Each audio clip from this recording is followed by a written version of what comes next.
Hi ಎಲ್ಲ big boss ಲವರ್ಸ್ಗೆ ನನ್ನ ಕಡೆಯಿಂದ big hi. Big boss Kannada season 12ನ 47ನೇ ಎಪಿಸೋಡಿನ ರಿವ್ಯೂ ಜೊತೆ ನಿಮ್ಮ ಮುಂದೆ ಬಂದಿದ್ದೀನಿ. ಎಪಿಸೋಡು ತುಂಬ ಚೆನ್ನಾಗಿತ್ತು. ಈ ಎಪಿಸೋಡಲ್ಲಿ ನಿಜವಾಗಲೂ ಕೂಡ ತುಂಬ ಜನ ಕನ್ಫ್ಯೂಸ್ ಆಗಿ ಗೇಮ್ ಥರ ಆಡ್ದೇನೆ ಏನೇನೋ ಆಗಿ ನಿಜವಾಗ್ಲೂ ಈ ಎಪಿಸೋಡಲ್ಲಿ ಆಯಿತಾ ಎಲ್ಲ ಉಲ್ಟಂಪಲ್ಟ ಆಯಿತು. ನಿಜವಾಗ್ಲೂ ಆಯಿತಾ ಒಂದು 100% ಸಕ್ಸಸ್ ಆಗಿದ್ದು ಯಾವುದು ಅಂತ ನೋಡೋದಾದರೆ ರಕ್ಷಿತಾ ತಗೊಂಡು ಡಿಸಿಷನ್ನೇ ಅಂತಲೇ ಹೇಳ್ಬೋದು. ರಕ್ಷಿತಾ ಏನು ಡಿಸಿಷನ್ ತಗೊಳ್ತಾರಲ್ಲ ಅದೇ 100% ಸಕ್ಸಸ್ ಆಗಿರೋದು. ಆಯಿತಾ, ಏನು ಸುದಿನ ಸೆಲೆಕ್ಟ್ ಮಾಡಿ ಆ ಕಡೆ ಕಳಿಸಿದ್ರು, ಸುದಿ ಮತ್ತೆ ನಾಮಿನೇಟ್ ಆದರು. ಆಯಿತಾ, ರಘುನ ನಾಮಿನೇಟ್ ಮಾಡಿ ಈ ಕಡೆ ಕರ್ಕೊಂಡಿದ್ರು ರಕ್ಷಿತಾ. ಬಟ್ ರಘುನೇ ಕ್ಯಾಪ್ಟನ್ ಆದರು ನೋಡಿ. ಆಯಿತಾ, ನಮ್ಮ ರಕ್ಷಿತಾ ಮಾಡಿದ ಒಂದು ಬುದ್ಧಿವಂತಿಕೆ ಕೆಲಸದಿಂದ ನಿಜವಾಗ್ಲೂ ಕೂಡ ಒಂದು ಒಳ್ಳೆಯದೇ ಆಯಿತು ಅಂತಲೇ ಹೇಳ್ಬೋದು. ಓಕೆ, ಎಪಿಸೋಡಿಗೆ ಬರೋಣ. ಎಪಿಸೋಡಿಗೆ ಬರೋದಕ್ಕಿಂತ ಮುಂಚೆ ನಾನು ಒಂದು ಪಾಯಿಂಟ್ನ ಅದನ್ನು ಓಪನ್ ಆಗಿ ಹೇಳ್ತೀನಿ. ಜಾನ್ವಿ ಅವರು ಒಂದು ಆಪಾದನೆ ಹೊರಿಸ್ತಾ ಇದ್ದಾರೆ. ಏನಪ್ಪ ಆಪಾದನೆ ಹೊರಿಸ್ತಾ ಇದ್ದಾರೆ ಜಾನ್ವಿ ಅವರು ಅಂದರೆ, ಸ್ಪಂದನ ಸೋಮಣ್ಣನವ್ರನ್ನ ಕಲರ್ಸ್ ಕನ್ನಡ ವಾಹಿನಿಯವರು ಆಯ್ತಾ ಸೇವ್ ಮಾಡಿ ಮುಂದೆ ಕಳಿಸ್ತಾ ಇದ್ದಾರೆ. ಯಾಕೆ ಅಂದರೆ ನಮ್ಮ ಸ್ಪಂದನ ಸೋಮಣ್ಣ ಕಲರ್ಸ್ ಟಿವಿ ಪ್ರಾಡಕ್ಟು ಅನ್ನೋದನ್ನ ನಮ್ಮ ಜಾನ್ವಿ ಆಪಾದನೆ ಹೊರಿಸ್ತಾ ಇದ್ದಾರೆ. ಅಂದರೆ ಚಾನಲ್ ಅವರೇ ಆಯ್ತಾ ಅವಳನ್ನ ಮುಂದೆ ಕಳಿಸ್ತಾ ಇದ್ದಾರೆ ಅಂತ. ನಾನು ಈ ಜಾನ್ವಿ ಅವರ ಮಾತಿಗೆ ನನ್ನ ಒಂದು ಆಯ್ತಾ ಆಕ್ಷೇಪಣೆ ಇದೆ. ಏನು ಗೊತ್ತಾ, ಜಾನ್ವಿ ಅವರೇ ಹಾಗಾದರೆ ನೀವು ಕೂಡ ಕಲರ್ಸ್ ಕನ್ನಡ ವಾಹಿನಿಯವರೇ, ಆಯ್ತಾ, ಧನುಷ್ ಕೂಡ ಕಲರ್ಸ್ ಕನ್ನಡ ವಾಹಿನಿಯವರೇ, ಅಭಿಷೇಕ್ ಕಲರ್ಸ್ ಕನ್ನಡ ವಾಹಿನಿಯವರೇ, ಆಯ್ತಾ, ಆಲ್ಮೋಸ್ಟ್ ನೀವು ಎಲ್ಲರೂ ಕೂಡ ಕಲರ್ಸ್ ಕನ್ನಡ ವಾಹಿನಿಯವರೇ. ಹಾಗಾದ್ರೆ ಧನುಷ್ ಕೂಡ, ಅಭಿಷೇಕು, ಆಯ್ತಾ, ಕಾವ್ಯ ಕೂಡ ಕಲರ್ಸ್ ಕನ್ನಡ ವಾಹಿನಿಯವಳೆ. ಆಯ್ತಾ, ಸ್ಪಂದನ ಸೋಮಣ್ಣ, ಜಾನ್ವಿ ಇವರು ಎಲ್ಲರನ್ನೂ ಟೋಟಲ್ ಆಗಿ ಕಲರ್ಸ್ ಕನ್ನಡ ವಾಹಿನಿಯವರು ಸೇವ್ ಮಾಡ್ತಿದ್ದಾರೆ ಅಂತ ನಾವು ಹೇಳ್ಬೋದಾ? ನಾನು ಒಂದಂತೂ ಹೇಳಕ್ಕೆ ಇಷ್ಟಪಡ್ತೀನಿ, ಕಲರ್ಸ್ ಕನ್ನಡ ವಾಹಿನಿಯವರು ಸೇವ್ ಮಾಡುವಂಥ ಕೆಲಸ ಎಲ್ಲ ಮಾಡೋಕ್ಕೆ ಹೋಗಲ್ಲ. ಅವ್ರು ಯಾಕ್ರಿ ಮಾಡೋಕ್ಕೆ ಹೋಗ್ತಾರೆ?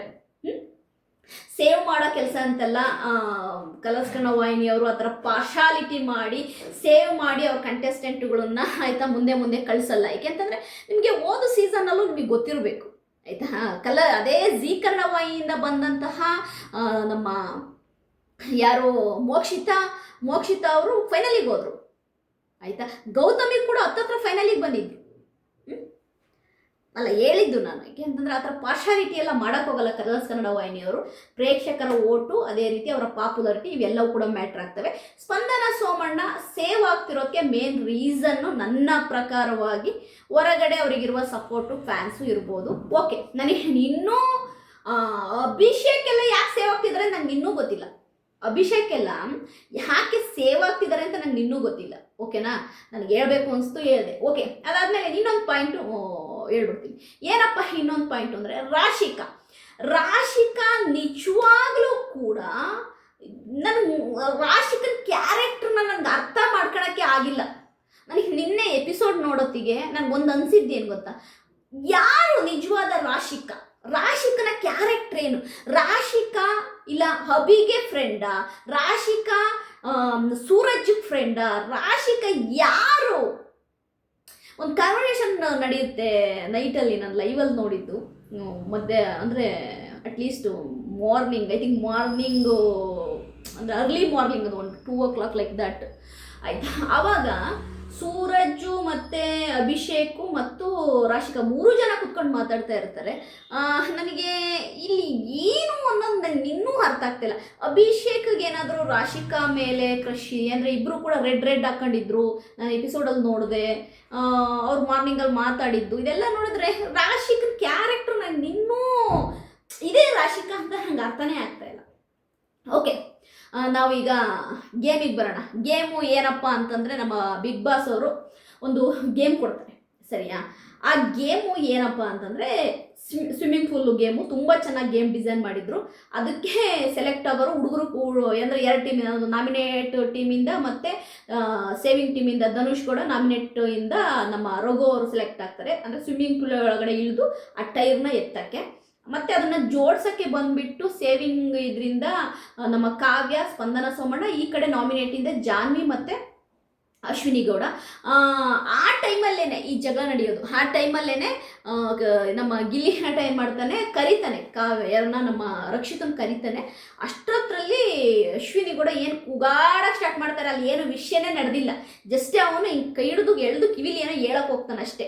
ಅಲ್ಲಿ ಏನೂ ವಿಷಯನೇ ನಡೆದಿಲ್ಲ. ಬಟ್ಟು ಅಶ್ವಿನಿ ಗೌಡ ಓವರಾಗಿ ರಿಯಾಕ್ಟ್ ಮಾಡಿ ಹಾಗೆ ಹೀಗೆ ಆಯ್ತಾ, ನೀನು ಯಾ ಕಡೆನೇ ನೀನು ಆಯ್ತಾ ಹೋಗಿ ಆ ಕಡೆ ಅನ್ನೋದೆಲ್ಲ ಬಳಸ್ತಾರೆ. ಅಶ್ವಿನಿ ಗೌಡ ತುಂಬ ರಾಂಗು. ರಕ್ಷಿತಾ ಕೂಡ ಒಂದು ಕಂಟೆಸ್ಟೆಂಟಾಗಿ ರೆಸ್ಪೆಕ್ಟ್ ಮಾಡಿ, ಓಕೆ ಚಿಕ್ಕ ಹುಡುಗಿ ಆಗಿರ್ಬೋದು ಬಟ್ ಅವಳು ಕೂಡ ಒಂದು ಕಂಟೆಸ್ಟೆಂಟ್ ರೆಸ್ಪೆಕ್ಟ್ ಮಾಡಿ, ನೀವು ಅವಳು ಇವಳು ಹೋಗೆ ಆಯಿತಾ, ಹೋಗು ಆ ಕಡೆ ಹೋಗು ಈ ಕಡೆ ಹೋಗಿ ಅಂತೆಲ್ಲ ಹಂಗೆಲ್ಲ ನೀನು ಆ ಕಡೆನಾ ಈ ಕಡೆನಾ ಅಂತೆಲ್ಲ ಒಂಥರ ಆ ಲ್ಯಾಂಗ್ವೇಜಲ್ಲಿ ನೀವು ಒಂಥರ ಹೋಗಿ ನಂಗೆ ಅದು ಇಷ್ಟ ಆಗಲಿಲ್ಲ. ನನಗೆ ಹಂಗೆಲ್ಲ ಕರಿಬೇಡಿ ಅಶ್ವಿನಿ ಕೂಡ. ರಕ್ಷಿತಾ ಕೂಡ ಒಂದು ಕಂಟೆಸ್ಟೆಂಟು, ರೆಸ್ಪೆಕ್ಟ್ ಕೊಡಿ ಅಂತೀನಿ. ಅಲ್ಲಿ ಏನೋ ನಡೆದಿರಲ್ಲ, ನೀವು ನೋಡಿದ್ರೆ ಲಬ ಬಾಯ್ಬಿಡ್ಕೊಂಡ್ರೆ ನಂಗೆ ಈ ಒಟ್ಟಾರೆಯಾಗಿ ಈ ಜಾನ್ವಿ ಮತ್ತು ಅಶ್ವಿನಿ ಗೌಡ ಒಟ್ಟಿಗೆ ಸೇರಿದ್ರೆ ಇವ್ರು ಬ್ಯಾಕ್ ಪಿಚ್ಚಿಂಗ್ ಬಿಟ್ಟರೆ ಬೇರೆ ಏನೂ ಮಾಡಲ್ಲ. ಇವರಿಬ್ಬರು ಮತ್ತೆ ಹಳೇ ಚಾಳಿನೇ ಸ್ಟಾರ್ಟ್ ಮಾಡ್ಕೊಂಡಿದ್ದಾರೆ ಅಂತಲೇ ಹೇಳ್ಬೋದು. ಓಕೆ, ಆಮೇಲೆ ಆ ಗೇಮಲ್ಲಿ ಆಯಿತಾ ತುಂಬ ಚೆನ್ನಾಗಿ ಆಯಿತಾ, ಅಂದರೆ ಒಂದು ಫ್ಯೂ ಮಿನಿಟ್ಸಲ್ಲಿ ವಿನ್ ಆಗೋದು ಯಾರಪ್ಪ ಅಂತ ನೋಡೋದಾದರೆ ನಮ್ಮ ಸೇವಿಂಗ್ ಟೀಮು ವಿನ್ ಆಗುತ್ತೆ. ಸೇವಿಂಗ್ ಟೀಮು ವಿನ್ ಆದಮೇಲೆ ಒಬ್ಬರನ್ನ ನಾಮಿನೇಟ್ ಮಾಡಬೇಕು, ಒಬ್ಬರನ್ನ ಸೇವ್ ಮಾಡಬೇಕು ಅಂತ ಇರುತ್ತಲ್ವ.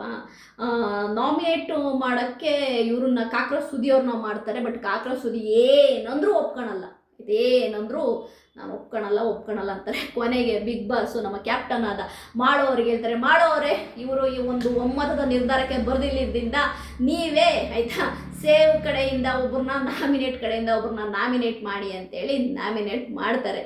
ಮತ್ತು ಯಥಾಸ್ಥಿತಿ ಆಯಿತಾ ನಮ್ಮ ಯಾರು ಕಾಕ್ರೋಚ್ ಸುದ್ದಿ ಮತ್ತೆ ನಾಮಿನೇಟ್ ಆಗ್ತಾರೆ. ನನಗದಂತೂ ನಿಜವಾಗ್ಲೂ ಆಯಿತಾ, ಈ ಕಡೆ ರಘು ಆ ಕಡೆ ಕಾಕ್ರೋಚ್ ಸುದ್ದಿ ಮತ್ತೆ ಅವರು ನಾಮಿನೇಟ್ ಆಗ್ತಾರೆ. ಏನೂ ಮಾಡೋಂಗಿಲ್ಲ ಆಯಿತಾ, ಅದು ಅವರಿಗೆ ಉಲ್ಟ. ಅಂದರೆ ನಾಮಿನೇಷನ್ ಟೀಮು ಆಯಿತಾ ತಗೊಂಡ ನಿರ್ಧಾರಗಳಿಂದ ಎಲ್ಲವೂ ಕೂಡ ಆಯಿತಾ ತಪ್ಪಾಗಿ ಬಟ್ಟಾರೆ. ರಕ್ಷಿತಾ ತಗೊಂಡ ಒಂದು ನಿರ್ಧಾರ ಮಾತ್ರ ಸಕ್ಸಸ್ ಆಯಿತು ಅಂತಲೇ ಹೇಳ್ಬೋದು. ರಕ್ಷಿತಾ ಏನು ಆಯಿತಾ ಕಾಕ್ರೋಚ್ ಸುದಿನ ತಗೊಂಡಿದ್ರು, ಕಾಕ್ರೋಚ್ ಸುದಿ ಮತ್ತೆ ನಾಮಿನೇಟ್ ಆದ, ರಘು ಕ್ಯಾಪ್ಟನ್ಸಿ ಸಿಕ್ತು. ರಕ್ಷಿತಾ ಡಿಸಿಷನ್ನೇ ಅಲ್ಟಿಮೇಟು, ರಕ್ಷಿತನ ಡಿಸಿಷನ್ನೇ ಸೂಪರ್ ಆಗಿತ್ತು ಅಂತ ನಾನು ಈಗ ಹೇಳ್ತೇನೆ. ಸೂಪರ್, ರಕ್ಷಿತಾ ತಗೊಂಡಿದ್ದೆ ಅಲ್ಲಿ ವರ್ಕೌಟ್ ಆಗಿದ್ದಿಲ್ಲ ಅಂದರೆ ಇದು ಕೂಡ ಆಗ್ತಾ ಇರಲಿಲ್ಲ. ಓಕೆ, ಆಮೇಲೆ ಯಾರು ನಮ್ಮ ರಿಷಾ ಗೌಡನು ಮತ್ತು ನಮ್ಮ ರಾಶಿಕನು ಬಿಗ್ ಫೈಟಿಂಗೇ ಸ್ಟಾರ್ಟ್ ಆಗುತ್ತೆ. ಅವ್ರು ಯಾಕೆ ಫೈಟಿಂಗ್ ಮಾಡಿದ್ರು, ರಿಷಾ ಗೌಡ ಏನು ಕೂಗಾಡ್ತಾಳೋ ಏನೂ ಗೊತ್ತಿಲ್ಲ. ಒಟ್ಟಾರೆ ಇಬ್ಬರು ಎಂತ ಅಂತಂದರೆ ಈ ವಾರು ನೆಲ್ಲಿ ಕೊಳಾಯಿ ಜಗಳ ಅಂತಾರಲ್ಲ, ಕೊಳಾಯಿ ಜಗಳನ್ನೇ ಸ್ಟಾರ್ಟ್ ಮಾಡಿಬಿಟ್ರು ಬೆಡ್ರೂಮಲ್ಲಿ. ಆಮೇಲೆ ರಾಶಿಕ ಎದ್ದು ಹೋಗ್ತಾಳೆ, ಆಮೇಲೆ ರಕ್ಷಿತಾ ಹೋಗಿ ಕರ್ಕೊಂಡು ಬರ್ತಾಳೆ ಆಯಿತಾ. ರಾಶಿಕರ ಹತ್ರ ಮಾತಾಡ್ತಾಳೆ, ಬನ್ನಿ. ಅವಾಗ ಹೇಳ್ತಾಳೆ ರಾಶಿಕ, ಇಲ್ಲ ನಾನು ಮಾತಾಡಲ್ಲ, ನನಗೆ ಸಾಕಾಗಿದೆ ಅಂತಾಳೆ ಆಯಿತಾ. ಒಟ್ಟಿಗೆ ಕೊನೆಗೆ ಆಯಿತಾ ಅವರವರಿಗೆ ಫೈಟಿಂಗ್ ಬಿದ್ದು ಅವರವರೇ ಫೈಟಿಂಗ್ ಆಡೋಕ್ಕೆ ಸ್ಟಾರ್ಟ್ ಮಾಡ್ತಾರೆ. ಕೊನೆಗೆ ನನಗೇನು ಅನಿಸಿದ್ದು ಗೊತ್ತಾ, ರಕ್ಷಿತಾ ಸೈಡಲ್ಲಿ ಇದ್ದಿದ್ದೇ ಒಳ್ಳೇದಾಯಿತು. ಅವಳು ಯಾವುದಕ್ಕೂ ಇನ್ವಾಲ್ವ್ ಆಗಲಿ. ಅವಳು ಟ್ರೈ ಮಾಡಿದ್ಲು, ನಾನು ಗೇಮ್ ಮಾಡ್ತೀನಿ ಅಂತ ಪಾಪ ಬಾಯ್ಬಿಟ್ಟು ಕೇಳಿದ್ಲು. ಅಶ್ವಿನಿ ಗೌಡನ ಹತ್ರನೂ ಕೇಳಿದ್ಲು, ಜಾನ್ವಿ ಹತ್ರನೂ ಕೇಳಿದ್ಲು. ಬಟ್ ಅವ್ರು ಯಾವುದಕ್ಕೂ ರಕ್ಷಿತನ ಇನ್ವಾಲ್ವೇ ಮಾಡೋಕ್ಕೆ ರೆಡಿ ಇರಲಿಲ್ಲ. ಅವ್ರು ರಕ್ಷಿತನ ಯಾವುದಕ್ಕೂ ಇನ್ವಾಲ್ವೇ ಮಾಡಲಿಲ್ಲ. ಬಟ್ ಅವ್ರವರೇ ಕಿತ್ತಾಡ್ಕೊಂಡು ಸತ್ರು. ಕೊನೆಗೆ ಆಯಿತಾ 2ರ ಲಾಭ 3ನವ್ರಿಗೆ ಅನ್ನಂಗೆ ನಾವೊಂದು ಇದು ಕ್ಯಾಪ್ಟನ್ಸಿ ಗೇಮಲ್ಲಿ ನಮ್ಮ ರಘು ಅವ್ರು ವಿನ್ ಆಗಿ ಈ ಮನೆ ಕ್ಯಾಪ್ಟನ್ ಆಗ್ತಾರೆ. ಬಟ್ ಅವರಿಗೆ ಓಟ್ ಹಾಕಿ, ಯಾಕೆ ಅಂತಂದರೆ ಪಾಪ ಅವ್ರು ನಾಮಿನೇಷನಲ್ಲಿದ್ದಾರೆ. ಒಟ್ಟಾರೆಯಾಗಿ ಆಮೇಲೆ ನಮ್ಮ ಕಾವ್ಯ ಮತ್ತು ಗಿಲ್ಲಿ ನಟ ಮಾರ್ಬಿಟ್ಟಿರ್ತಾರೆ, ಅದು ನಮಗೆ ಗೊತ್ತೇ ಇಲ್ಲ. ಅವಾಗ ಹೇಳಿ ಮೇಡಮ್ ಕಾವ್ಯ ಅವರೇ ಗಿಲ್ಲಿ ಅವರೇ ಅಂಥೇಳಿ ಕಿಚನ್ ಹತ್ರ ಒಂದು ಸ್ವಲ್ಪ ಹೊತ್ತು ಕಾನ್ವರ್ಸೇಷನ್ ನಡೀತಾ ಇರುತ್ತೆ ಇಬ್ಬರು. ಆಮೇಲೆ ಕೊನೆಗೆ ಓಕೆ ಅಂದ್ಕೊಂಡು ಒಂದು ಆಗ್ತಾರೆ. ಇಲ್ಲಿ ಬಿಗ್ ಬಾಸ್ ಮನೆಯಲ್ಲಿ ನಿಜವಾಗ್ಲೂ ಕೂಡ ಕೆಲವೊಬ್ಬರು ಇನ್ನೂ ತುಂಬ ಚೆನ್ನಾಗಿ ಗೇಮ್ ಆಡಬೇಕು. ಎಲ್ಲೂ ಕಾಣಿಸ್ಕೊಳ್ತಾನೆ ಇಲ್ಲ. ಸ್ಪಂದನ, ನಿನಗಿದೊಂದು ಲಾಸ್ಟ್ ಕಾಲು, ನೀನು ಗೇಮ್ ಆಡಲೇಬೇಕು. ಆಮೇಲೆ ಅಭಿಷೇಕ್, ನೀನು ಯಾವ ಕಡೆನಾದರೂ ಒಂದು ಕಡೆ ಇರಪ್ಪ. ನೀನು ಎಲ್ಲ ಕಡೆ, ಈ ಕಡೆ ಸೇವಿಂಗ್ ಟೀಮಲ್ಲಿ ಇದೆಯಾ ಅಭಿಷೇಕ್, ಬಟ್ ನಿಂದು ಹೆಚ್ಚಿನ ಒಲವು ನಾಮಿನೇಷನ್ ಟೀಮಲ್ಲೇ ಮೇಡಮ್ ಜಾನ್ವಿ ರಾಶಿಕಾ ಅಂತೇಳಿ ಹೋಗ್ತಾ ಇರ್ತೀಯ. ಗೊತ್ತಿಲ್ಲ ನನಗೆ ಏನು ಅಂತ. ಒಟ್ಟಾರೆಯಾಗಿ 47ನೇ ಎಪಿಸೋಡಲ್ಲಿ ನನಗೆ ಬೆಸ್ಟ್ ಪಾರ್ಟ್ ಏನು ಅರ್ಥ ಆಗಿದ್ದು ಅಂತಂದರೆ, ಇನ್ನೂ ಕೂಡ ಕಂಟೆಸ್ಟೆಂಟ್ಗಳು ಅವ್ರನ್ನ ಸೇಫ್ ಮಾಡ್ಕೊಳಕ್ಕೆ ಸೇಫ್ ಗೇಮ್ ಮಾಡ್ತಾ ಇದ್ದಾರೆ ಆಯಿತಾ. ಏನೂ ಮಾಡ್ದಿಲ್ಲಿದ್ರು ಕೂಡ ನಮ್ಮನ್ನು ನಾವು ಸೇವ್ ಮಾಡ್ಕೊಳ್ತೀವಿ, ಹೇಗೋ ಒಂದು ಸೇಫ್ ಗೇಮ್ ಮಾಡ್ಕೊಂಡು ಮುಂದೆ ಹೋಗ್ತೀವಿ ಅಂದ್ಕೊಂಡಿದ್ದಾರೆ. ನಂಗೆ ಗೊತ್ತಿಲ್ಲ. ಕಿಚ್ಚ ಸುದೀಪ್ ಸರ್ ಪ್ಲೀಸ್ ಯಾರ್ಯಾರು ಸೇಫ್ ಆಡ್ತಿದ್ದಾರೆ ಅವ್ರನ್ನ ಒಂದಿಬ್ಬರನ್ನ ಎಲಿಮಿನೇಟ್ ಮಾಡಿ ನೋಡಿ, ಅವಾಗ ಅವರೇ ಗೇಮ್ ಆಡ್ತಾರೆ. ನೋಡೋಣ. ಇವತ್ತು ಎಂತ ಹೇಳ್ತಾರಲ್ಲ, ಈ ಎಪಿಸೋಡಲ್ಲಿ ಒಂದು ನೀತಿ ಪಾಠ ನಂಗೆ ಏನು ಅರ್ಥ ಆಯಿತು ಅಂತಂದರೆ, ರಕ್ಷಿತಾ ತುಂಬ ಕ್ಲವರು, ತುಂಬ ಸ್ಮಾರ್ಟಾಗಿ ಗೇಮ್ ಆಡ್ತಾಳೆ. ರಕ್ಷಿತನಿಗೆ ಎಲ್ಲವೂ ಆಯಿತಾ, ಹೇಗೆ ಅವ್ರನ್ನ ಗೇಮ್ ಆಡಿಸ್ಬೇಕು, ಗೇಮ್ ಆಡಬೇಕು ತುಂಬ ಚೆನ್ನಾಗಿ ಗೊತ್ತಿದೆ.